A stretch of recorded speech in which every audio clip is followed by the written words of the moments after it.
Coucou et bienvenue sur ma chaîne Frenchy Not So Frenchy. J'ai eu 4 au bac d'anglais. Non mais j'ai un peu honte de l'avouer mais franchement ça fait mal. J'en suis pas fière et pourtant je vous promets j'étais même pas nulle. En anglais j'étais ok. Genre j'étais la personne qui avait genre, allez, on va dire 12 de moyenne.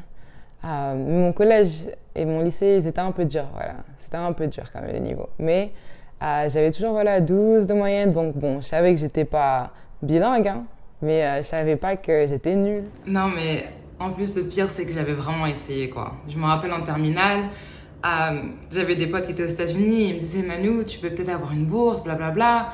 Donc, travaille ton anglais. Donc, je me rappelle, j'avais ma prof d'anglais, je lui demandais souvent de faire des petites rédactions en plus, des petits devoirs en plus, etc. À l'époque, je regardais aussi pas mal de films avec mon père. Il regardait des films genre des films nigériens, etc. et tout. Bref, j'essayais de faire un peu de tout, quoi. Mais je me rappelle aussi que ma prof, enfin, mes notes s'étaient améliorées, mais pas tant que ça, en fait. Donc, allez, j'étais du 11,5 au 12,5, 13, voilà, quoi. Et je me rappelle, à un moment, ma prof, elle m'avait dit, mais avec tout le travail que tu fournis, c'est bon, c'est pas la peine, laisse tomber, quoi. Et franchement, ça m'avait fait mal. Ça m'avait fait mal parce que je m'étais dit, non, non, non, non, il n'y a pas moyen. Genre, j'ai de la famille, ils sont peut-être pas bilingues en anglais, mais ils sont bilingues dans d'autres langues et ils parlent 2, 3 langues et ils arrivent bien. Donc moi aussi, il n'y a pas moyen. Genre, je peux parler une autre langue, etc. Bref, j'avais quand même essayé. Donc le 4, c'était une grosse claque.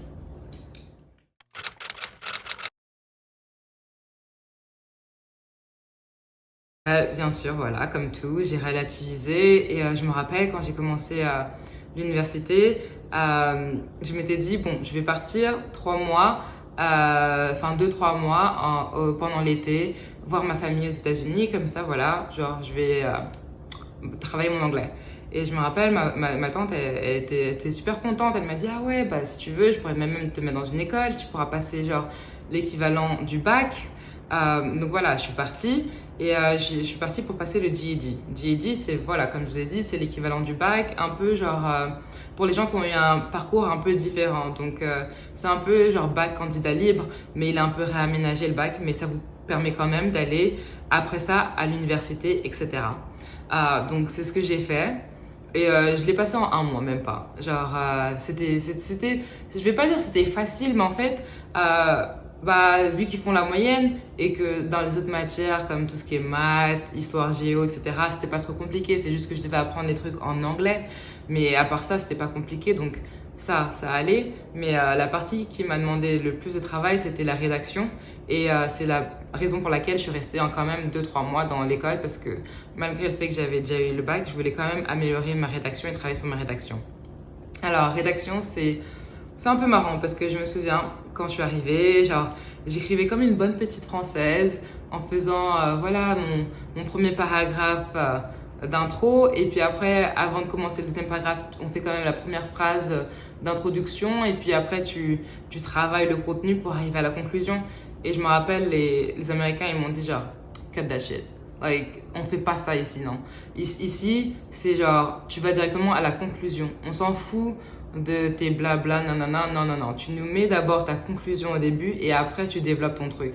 Et pour moi, j'étais choquée. Je me suis dit, mais c'est bizarre. Enfin, et donc voilà, ça m'a pris du temps, etc. Mais je voulais vraiment apprendre parce que je savais que j'allais peut-être aller à l'université après ça. Donc pour moi, c'était important. Après, franchement, j'ai vraiment super bien appris. Genre, je vais dire, les 2-3 mois, c'était pas perdu. J'ai appris beaucoup, j'ai eu le bac américain, là, le GED. Mais en fait, rester chez de la famille, habiter chez de la famille, donc ça fait que la moitié de la journée, je parlais anglais, parce que l'école, ça finissait tôt. Genre, à les 15 heures, j'étais à la maison. Toute la journée, tout le reste de la journée, je parlais français à ma famille. Et je parlais à mes amis en français. À l'époque, mon copain, bah, je lui parlais en français tout le temps parce que lui, c'est un français, mais il avait un super bel accent anglais, anglais. Et ça faisait longtemps qu'il était aux États-Unis, donc voilà quoi. Et donc j'avais tout le temps honte de lui parler en anglais. Et juste des petits trucs comme ça, bah, ça fait que ça a retardé en fait la progression de mon apprentissage à l'anglais en fait. Parce que à l'école, je parlais pas vraiment énormément anglais en fait. Parce que j'étais plus là pour écouter, etc. et tout. Je parlais un petit peu. Et quand je rentrais à la maison, toute l'autre moitié de la journée, je parlais français. Donc voilà. Donc il y avait, à cause de ça, je pense que ça a freiné un petit peu.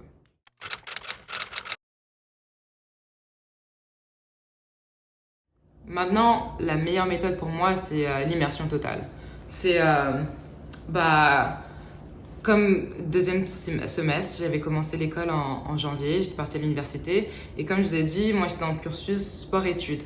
Je vous explique. Je faisais du basket.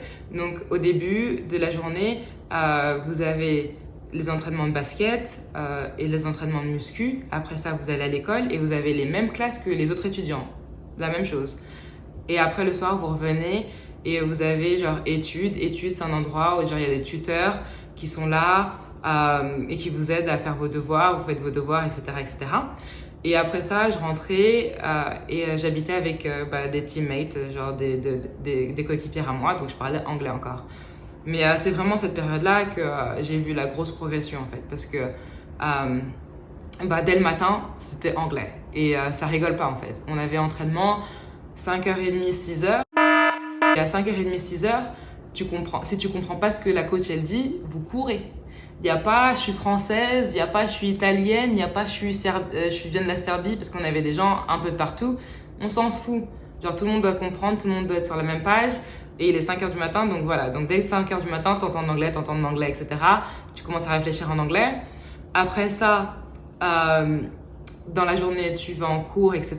Et puis pareil, c'est de l'anglais toute la journée. Et le soir, tu fais tes devoirs, t'es avec des tuteurs, etc. C'est de l'anglais. Et tu rentres encore à la maison, tu fais à manger. Pareil, c'est de l'anglais. Tes coéquipières, elles parlent anglais.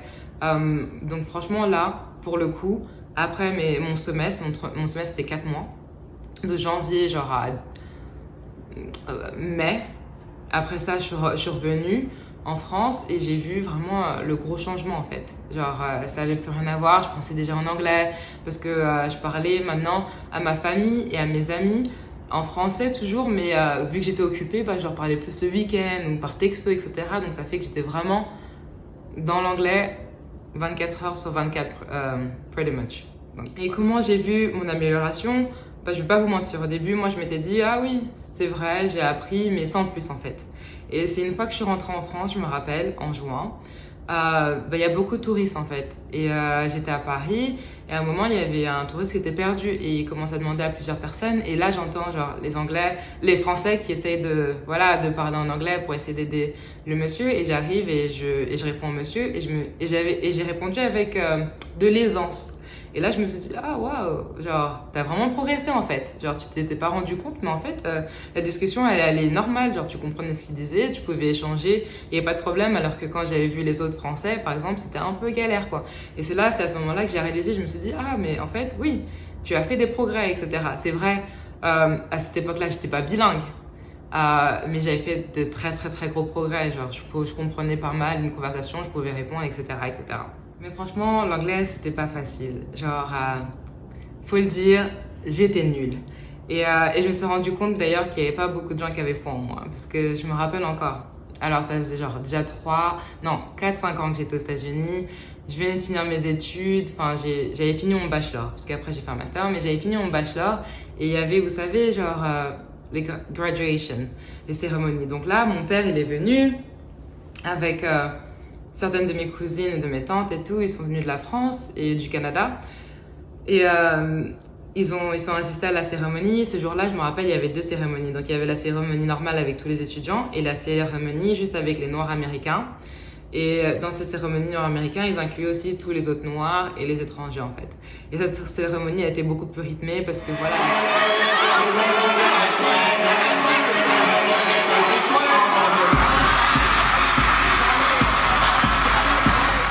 Je me rappelle, ma famille, eux, ils disaient ah ouais, mais c'est comme dans les films, genre ah c'est trop stylé, etc. Genre les Nord-Américains, ils aiment l'ambiance et tout et tout. Et je me rappelle, j'ai eu mon diplôme ce jour-là et le soir, je rentre là, on était avec mes parents, etc. Et mon père, il me regarde et il me dit mais en fait, tu parles vraiment anglais. Et dans ma tête, je me suis dit, ça fait 4 ans que je suis là, tous les semaines, je lui envoie mes bulletins. Et il me regarde, il me dit, mais en fait, genre, t'es bilingue. Et genre, j'étais tellement choquée, je vous dis, là, je le dis en rigolant, mais genre, j'étais pas, je rigolais pas, genre, j'étais choquée en fait. Je me disais, non, non, mais really? Like, really? Bruh. Genre, après 4 ans, et tu viens à ma cérémonie, tu vois tout ça, et toute la journée, je t'ai montré mon campus, t'as vu mes coachs, etc. Je leur parlais, etc. Et maintenant, à la fin de la journée, tu vas me dire, ah, tu vas me demander si je suis vraiment bilingue, etc. Et c'était marrant en fait, parce que j'ai vu, genre, à quel point, genre, mes parents, enfin voilà, ils étaient contents, et ils s'imaginaient même pas que j'aurais pu réussir à parler anglais en fait, parce que pour eux, ils se disaient un peu, ouais, mais bon, les études là-bas, c'est un peu plus facile, etc. Ce qui n'est pas entièrement vrai. On va dire les premières années, oui, mais après, genre, ça se corse quand même. Voilà, donc c'était marrant.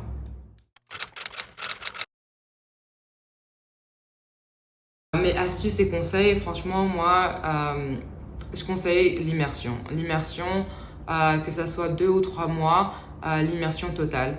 Et vraiment, bah, pas faire la même erreur que j'ai fait au début, à être à moitié en fait. Donc, c'est-à-dire essayer de faire des colocations. Par exemple, aux États-Unis, c'est très courant dans les grandes villes.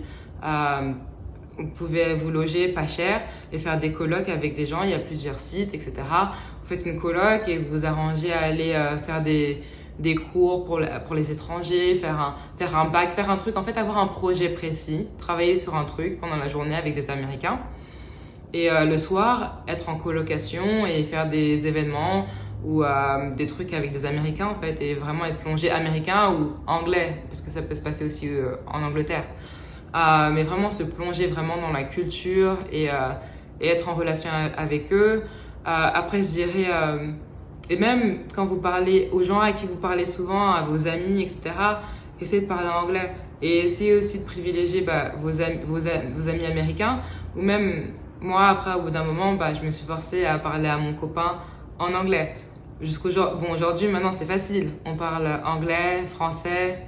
Bon, moi, surtout moi, parce que lui, il déteste ça, mais moi, je vais commencer une phrase en anglais.